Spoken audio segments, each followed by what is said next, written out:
Okay, so thank you all for attending this special meeting of Mumbles Community Council on the 23rd of February 2022. You all have your agenda packs, I take it. So if I kick off straight into item 1, which is apologies for absence. Steve? Yeah, I haven't had any apologies, Chair.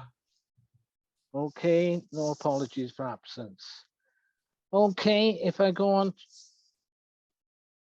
we have just for Pam's benefit now, we have Michael Eames joining as well. Okay. So if I go on to point 2, declarations of interest. Okay, no declarations of interest. So if I go on to now point 3, which is a Mumbles Fest, I'll read out the proposal, then I'll raise what has been raised with me by the clerk. The proposal is that, subject to regular reports back to full council, powers are devolved to the Culture, Tourism and Communications Committee to find a suitable date for 2022 to enable them to book the venue and start planning, and to spend the funds set aside for the festival, proposed by Councillor Rob Marshall. Now, this has been the subject of some discussion between myself and the clerk, because as I see this, or as I understand it, as the clerk confirmed with me, this is the same proposal as we had at the last council. And because the standing orders that we have, if we wish to discuss this, we have to suspend standing orders. There's no reason why we can't discuss this, but if we are to discuss it at this point, then we need to suspend standing orders. So in the first instance, I need to put it to council whether you are prepared to suspend standing orders. Does anybody want to speak to this one way or the other? We just go straight to a vote on it, please, Mark. Okay, so all those in favour of suspending standing orders?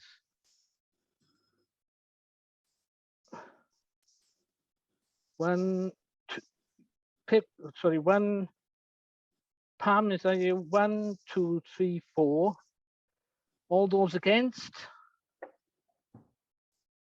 1, 2, 3. Will, are you there? Sarah?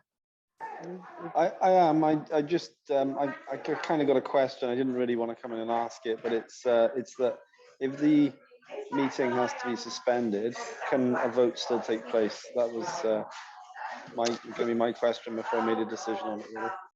Yeah, well, the meeting's not being suspended. Standing orders are being suspended. Suspended, so we can still have the vote. Of course, yeah.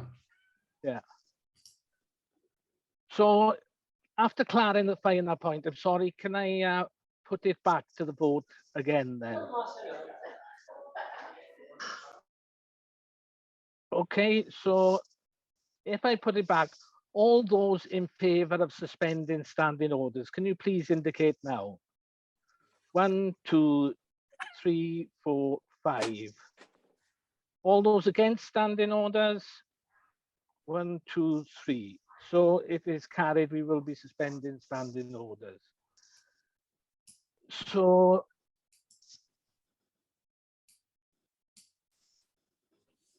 do we want to go straight to the vote on this?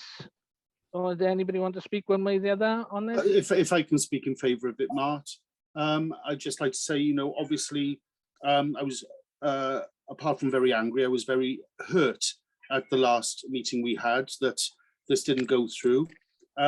Mumbles Fest has become a big part of the community calendar of events. It's proved very, very successful. And it was, you know, thanks to the same people as usual that it didn't go through last time. I think, you know, Mumbles needs a festival like this. It needs people who have worked on it before to make these decisions on it, who've given up their time freely. Excuse me. And we just need to be able to get on with it. I mean, we're already 2 weeks later. than we would have been by booking a date for this event, and we just need to plough on with it. We've got a very good team on our festival committee who don't argue. We work cross-party and we just do the best for putting on a good Mumbles Fest. So I would just like us to be able to get on with it. Thanks. Rebecca Fogarty, and then Pam. Thanks, Martin. As you know, I was hoping not to speak on this particular point, but I just want it to be clear that voting against this proposal is not voting against Mumbles Fest. Rob's absolutely right that it's become a really large part of what we do as the community council. It's a real highlight of the year. And I suppose my ambition is that this is something that full council really gets on board with, and it doesn't have to be the same people over and over again, and that more people do get involved. My involvement last year was, as many people will know, broadly speaking, emptying the bins and throwing the trash in the big skip. And I'm happy for that to be my role, but I would like to have heard about it and had opportunity to, you know, be involved in things as they progress prior to the day, so that perhaps I can do more than the bins next time. So that's why I would like it to, you know, keep coming back to full council. And it's also a huge financial investment, and I think it's important that that is, you know, that full council takes responsibility for those decisions as well, because it's a big financial investment. So I'm absolutely in favour of Mumbles Fest. I will do whatever I can to make it happen, including the bins, but that's why I'll be voting against tonight. Okay, Pam. I've spoken to Rob about this in the meantime and said to him, the reason that I voted against it was because I was worried about £23,000 being spent, and was worried about the accountability, and said to Rob, you need to reword this very carefully before it comes back to special meeting. And nothing's been reworded, with no more reassurances about that. So excuse me, Rob, can you let her finish, please? I'm just explaining my position. I'm disappointed in that. I thought it would have been a new kind of motion that was put before us tonight, and that's what I was looking for. So I'd just like to explain that. Can I just say that for clarity, there was actually, what was on the original thing that I sent out was that the Culture and Tourism and Communications Committee have the delegation to spend the money and report back to full council. That's what I put on the thing. Okay, Sarah. At a bit of a disadvantage here, Chair, because I was chucked out of the meeting just before the actual thing came up. Is this about the time of when Mumbles Fest is? The date? No, it's more about the proposal is that the Culture, Tourism and Communications Committee will go ahead with planning the Mumbles Fest and reporting back to full council. Oh, right. Okay. I was just about to say I would prefer it to be in the summer when it works more better. We're more likely to have good weather. Well, that would be a decision then for the cultural committee. Based on this proposal. Well, I think it's too important to just leave it in the hands of a few people. I think it's something we should all have input in. It's such a big thing, and I'm a big supporter of Mumbles Fest. I think it's brilliant, and kudos to Rob for getting it so far. But I think we need to all have feedback on that. Thanks. Okay, Rebecca Childs. Hello. I'm happy on them, contrary to some people, I'm happy on them deciding the date. I think that's fine. I do think that so I found it hard as a new councillor this year to get involved in stuff that was going on before me. In May, maybe it'll be many of the same faces, but there'll definitely be some new faces. And I think it would be good if we avoided just saying, have you done it before? I think you need that lovely mix of new and, but I for one would like to see Pip monitoring and shepherding the bouncy castle again, if that's possible. It is a huge amount of money. So for me, the grants process, when we approve a grant, even if it's of like a small amount, it has to come to full council. even if it's like the £300 grant, it then goes to full council before we actually give them the money or tell them we're giving them the money. So it seems really at odds with our other processes not to have some scrutiny on money and commitments to money being spent. So that's, I want to make sure there's some consistency there, because at the moment that doesn't make sense. But yeah, the dates and stuff totally happy with, planning happy with, but just huge amounts of money being spent without any scrutiny, I'm a bit more concerned about. Carrie? Yeah, I think I'm reflecting the general view of the last meeting, and as far as I know, people haven't changed their mind, that there was a very strong view that this needs to take place in the summer and not be left until October. And therefore, I am not happy with that being left to the Community and Cultural Committee, who apparently have already said they want to have it at the end of September, beginning of October. I think the date needs to be agreed by full council, and it needs to be a proper summer event like it's always been before. It needs to be part of a really good program of events going on through the summer. We'll have the really good weather then, or more likely to have good weather, and it's just part of a summer program. You know, that's when it should be, and I haven't changed my mind about that. Okay, thank you for that. Richard, please. Thank you, Chair. I believe I support Rob on this to get things done, because it's probably one of the biggest things, biggest event we do as a community council. And if you've got to keep coming back to the main council to get permission for things, it's going to delay things. Things will still come back to the council of verification, but if they're going to do it for everything, it's going to be a bit of a nightmare, and it will delay things. And they've got to start getting on with this now. Otherwise, it won't happen. Okay, thank you for that. Will Thomas? Thanks, Chair. Can you hear me okay on this thing? Yeah, cool. Yeah. Thanks. I mean, I'm happy with the committee setting the date.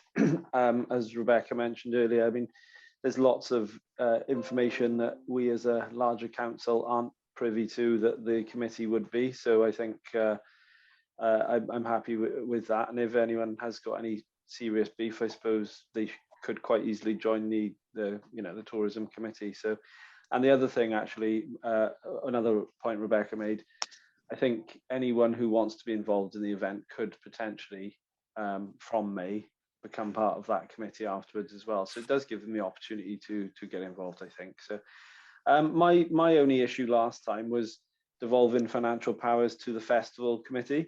Yeah. And because this is devolving it to a actual committee, then I think that level of scrutiny is there. With events, obviously, I run events for a living, and things happen quickly. With this, for example, you'd have to book acts, and to tell an act, for example, oh, just hold fire for 5 weeks or 4 weeks or 3 weeks till our next full council meeting, just so I can make sure I book you in. And then the full council says, oh no, we don't want that act because we had them last year. Then you have to go back to them and say, sorry, they didn't want you. And I think we just need to give the committee a lot more autonomy and flexibility in this with this situation. Obviously, the clerk or the RFO or both would be the only ones who would actually sign off on any financial matters anyway. So I'm quite happy with that being involved. So I'll support this since it has quite clearly changed since last time. Thanks. Okay, if I bring in Rebecca and then ask Rob to come back at the very end, and we'll put it to a vote. Okay, Rebecca, child.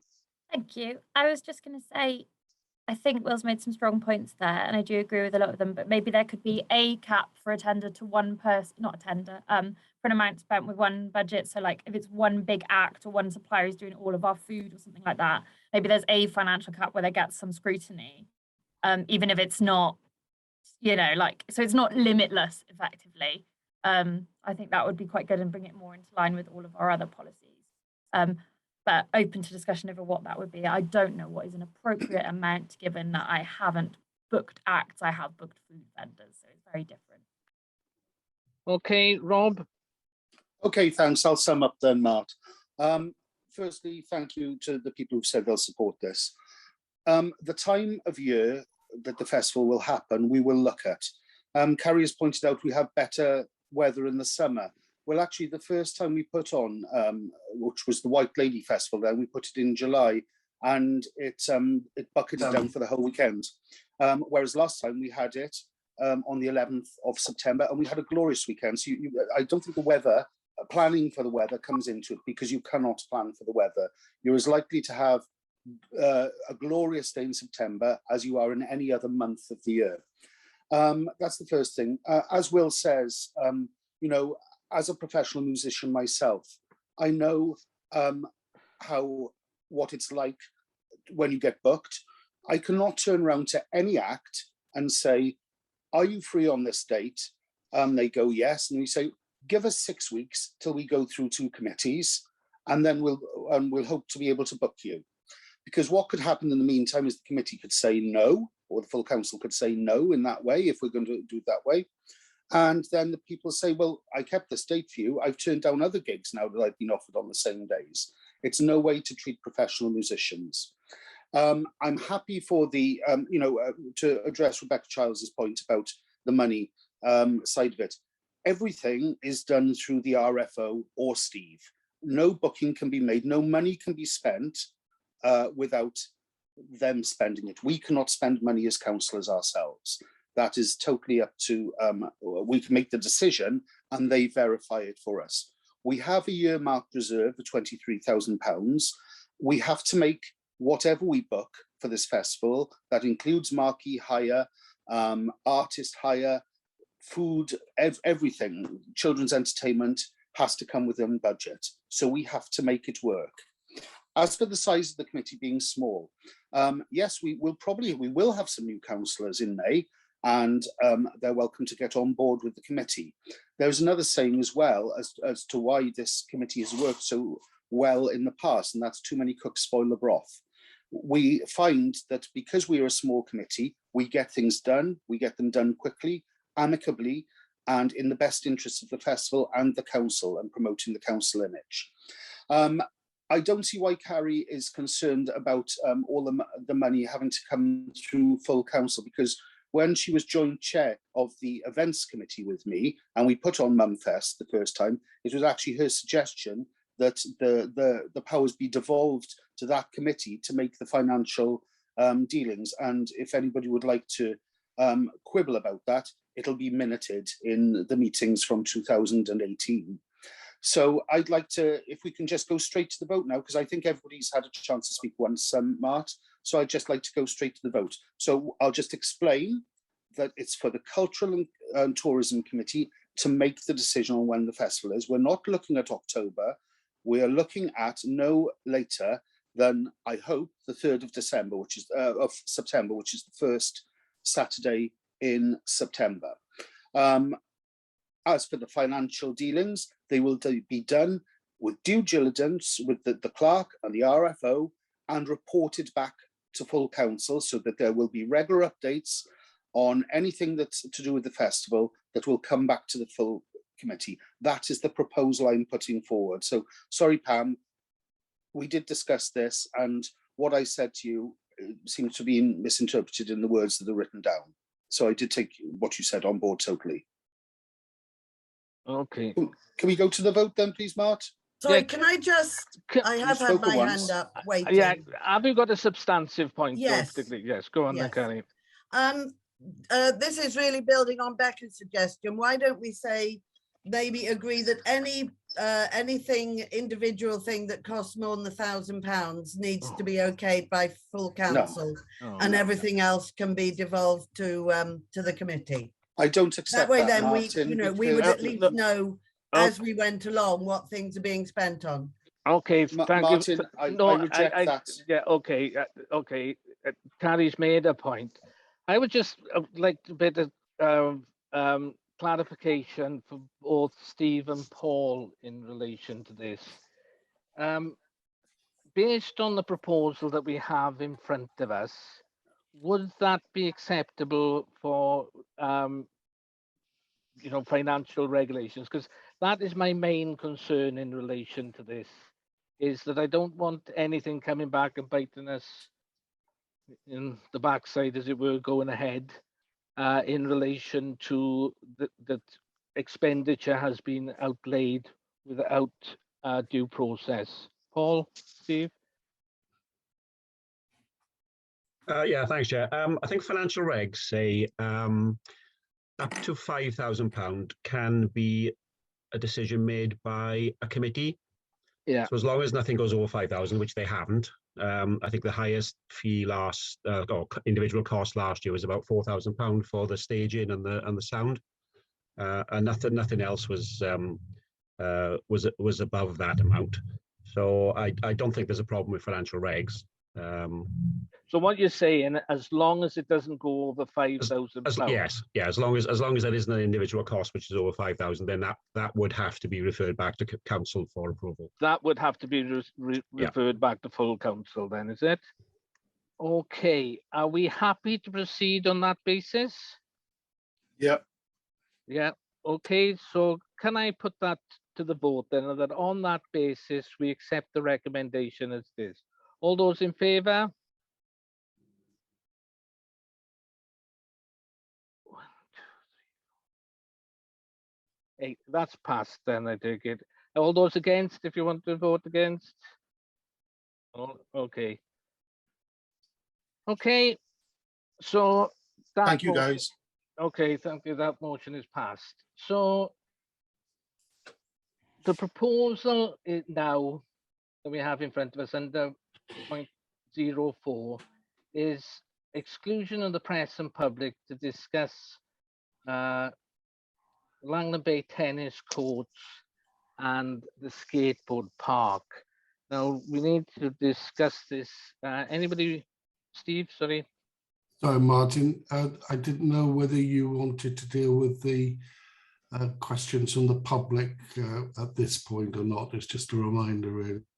Well, have we had any questions from the public? Because I did ask earlier on today and I didn't receive a reply. I asked for written questions, which I've not received, no. Okay, Ian, make your point and then I'll consider that. Thank you, Chair. I can't understand why we're going down this road of excluding the public and the press. It's getting a bit tiresome now. The public should be included in all of this. I don't see there's a justifiable reason in the public being excluded. Well, to be honest, Ian, this is exactly why we have this discussion and this debate now. This is not a decision of mine. This is this decision of council. If people do not feel that the public should be excluded, because obviously at times we have got valid reason why we need to exclude the public, then that is a discussion that we need now. So, thank you for your point, but this is what I'm opening up at the moment. Will? I was just gonna say something, but I've decided to change my mind. Thanks. Very good, Drew. Okay, Pam.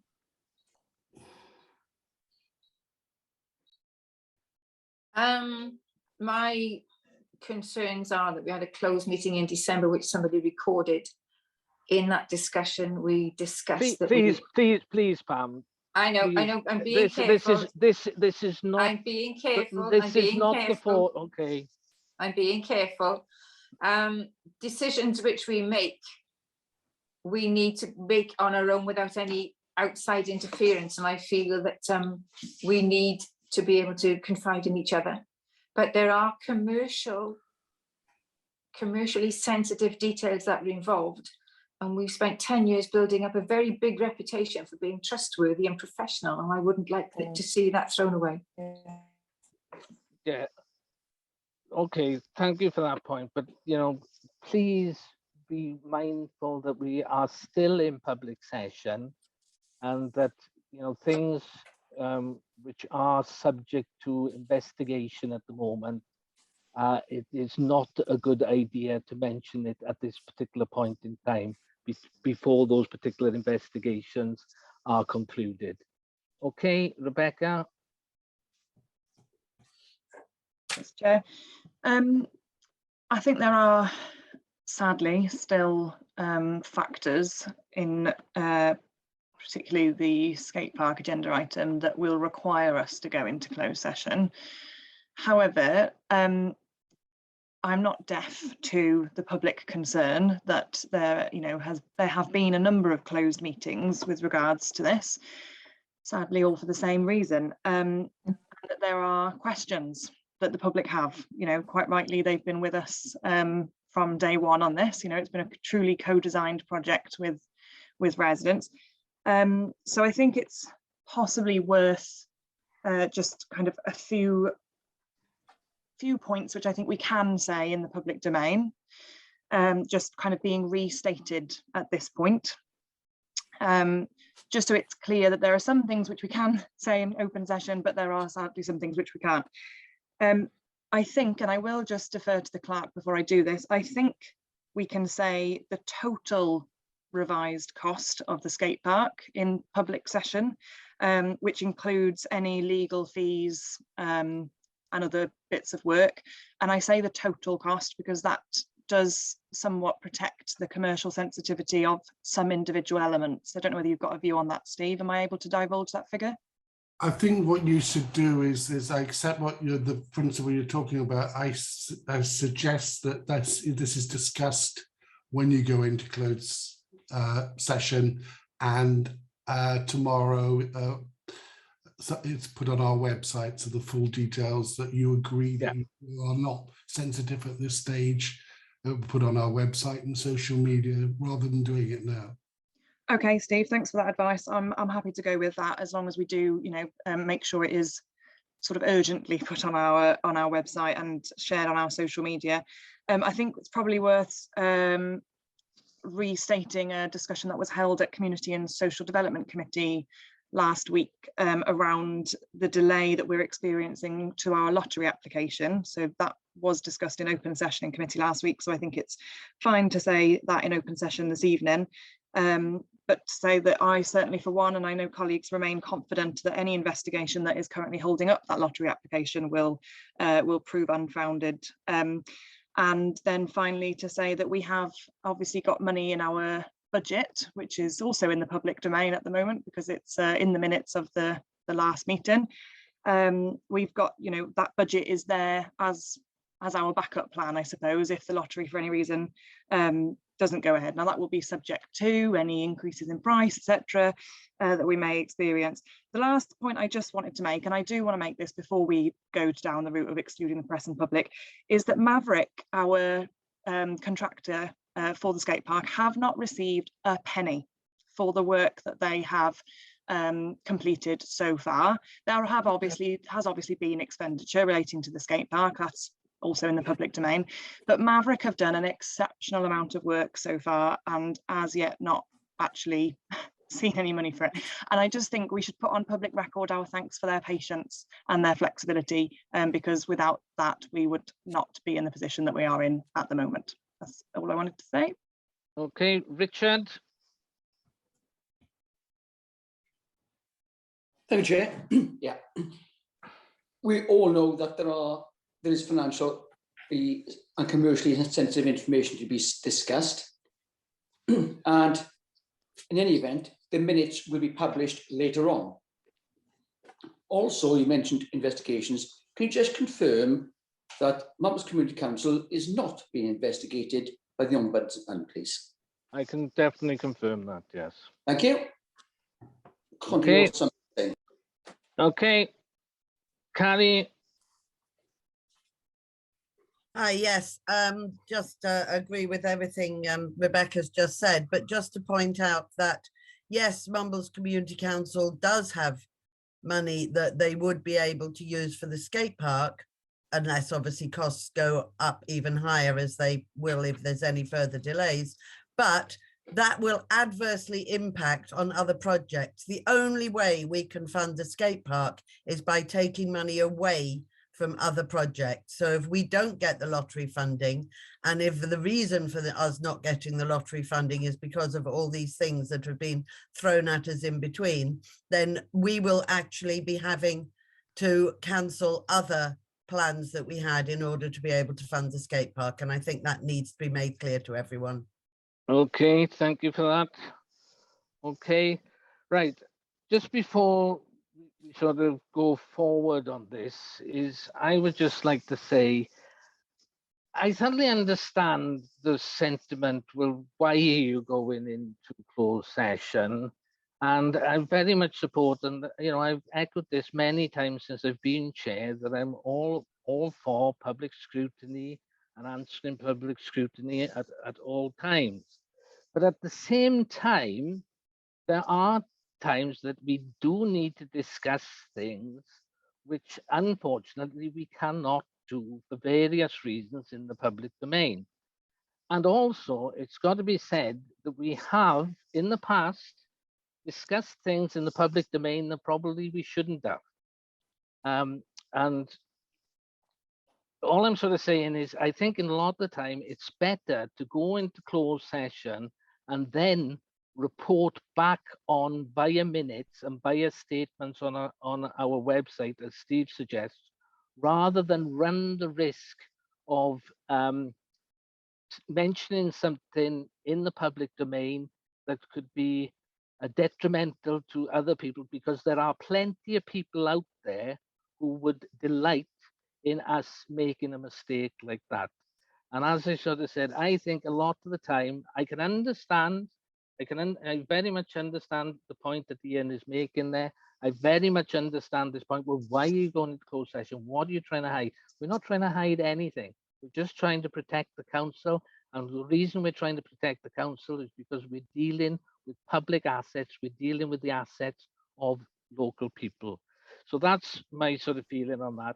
Now, before I go to a vote on that, we did discuss before the option of suspending the standing orders in order that members of the public could ask questions. Now, I did ask for questions to be submitted, and I know that the clerk asked for questions to be submitted beforehand so that we could have answers to those questions. Now, I've got no problem with suspending standing orders at the moment and allowing people to ask those questions.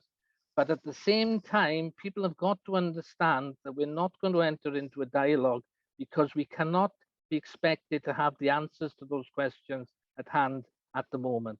If people want answers to those questions, they were given plenty of opportunity. They were given notification beforehand that is a process to adopt.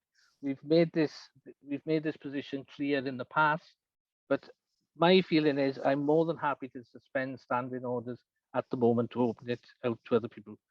So what is the feeling in the rest of the council? Are people happy to suspend standing orders? All those in favour of suspending standing orders? Chair, sorry. Is it to adjourn the meeting, Chair? Sorry. Oh, adjourn the meeting. I always get that one wrong. So all those in favour of adjourning the meeting? Okay, I think that is covered. So if we adjourn the meeting now and we open it up, and as I sort of said, people can ask questions, but well, I'll open it up now. So who wants to ask a question? Louise Thomas? Can you hear me? Yes. Yeah.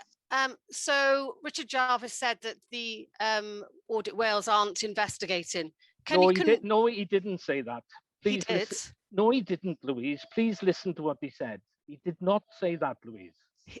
He said that there was no investigation with Audit Wales. He did not say that, Louise. We've got it recorded. Okay, Martin, what did he say then? You reiterate what he said. No. As I said, I'm not entering into a discourse here. You were asked to ask a question. You asked the question. I've given you the answer. That is okay. I've got the final answer then. Question. Have Audit Wales contacted Mumbles Community Council? No. That's all I need to know. No. No, you've got no No. contact. Okay, thank you very much. Thank you. Bye-bye. Okay, Michael Eames. Hi, everybody. Hello, Michael. Sorry, can you hear me now? Yes. I did ask various times for the final cost of the skate park in writing. I've not had it yet. Okay.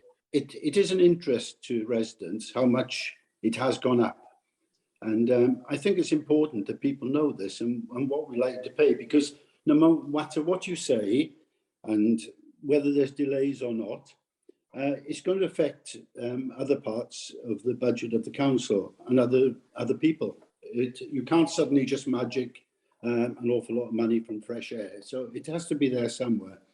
I think it's a bit unfair to accuse the public then of the cost of the skate park will take away other council budgets because it's been delayed. I think Carrie said that. You know, at the end of the day, as you say, whether we agree or not with the skate park and its location is by the by. But in the meantime, everybody's interested that they're getting the best deal for their money and how much they're paying for it. And I think that's the gist of many people's arguments or concerns, I should say, about the skate park. Thank you. Okay, thank you for that, Michael. As I sort of said, we're not going to get into a dialogue of, you know, back and forth answering questions, but all that I can say to you is that as soon as we know, we will make as soon as we know the final figures and all that, we will put that out into the public domain. So, Okay. Sorry, can I just come back? So are you saying you don't know the figures, or are you just not divulging the figures? Sorry, can you repeat that? Do you say you don't know the figures yet for the skate park, or you're not divulging what the final figure is? We know what the figures are, but we need to enter into the discussion here. And then when the final figures are confirmed, then we will put them out into the public domain. Okay, I just wondered why it wasn't out there already. That was my query. The reason is because of various delays and various changes. In the same way as we experienced with Underhill, things change. Okay. Thank you. Okay, so can we go back to the full meeting now? And then if I put it to the council, all those in favour of excluding the public?